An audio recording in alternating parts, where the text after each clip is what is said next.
প্রাচীন বাংলাতেও কিন্তু সোশ্যাল মিডিয়া ছিল। ওয়াইফাই ছিল না ঠিকই, তবুও কানেকশন ছিল। যার ফিড ছিল পট, রিলস ছিল পটচিত্র, আর পটুয়ারা ছিলেন কন্টেন্ট ক্রিয়েটর ও স্টোরি টেলার।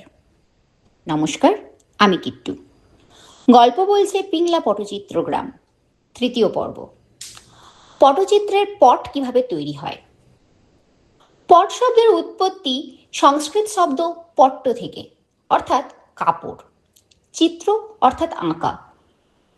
যারা এই শিল্প সৃষ্টি করেন তাদের বলা হয় পটুয়া। প্রাচীন লোকশিল্পের একটি অতি প্রচলিত মাধ্যম ছিল এই পট। এবার জানা যাক কিভাবে তৈরি হয় এই পট। মোটা কাগজ বা কাপড়কে তেঁতুল বীজের আঠা ও কাদা মাটি দিয়ে লেপে শক্ত করা হয়।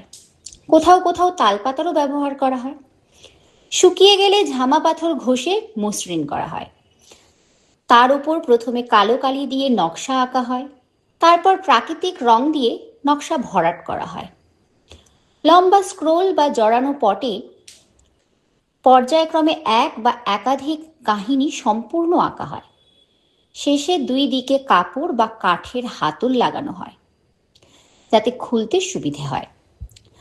পটুয়ারা শুধু শিল্পী নন, তারা গায়ক, অভিনেতা, ইতিহাসের ধারকও। পট লাটাইয়ের মতো খুলতে খুলতে সুরে সুরে তারা গল্প শোনান পুরো গ্রামকে। পিংলার এই বহুল প্রচলিত লোকশিল্প পটচিত্রের পট তৈরির ইতিহাস তোমাদের কেমন লাগলো কমেন্টে জানিও। পরের পর্বে শোনাবো পটচিত্রে ব্যবহৃত প্রাকৃতিক রং তৈরির ইতিহাস। পরবর্তী পর্ব পেতে ফলো করে পাশে থাকুন। নমস্কার।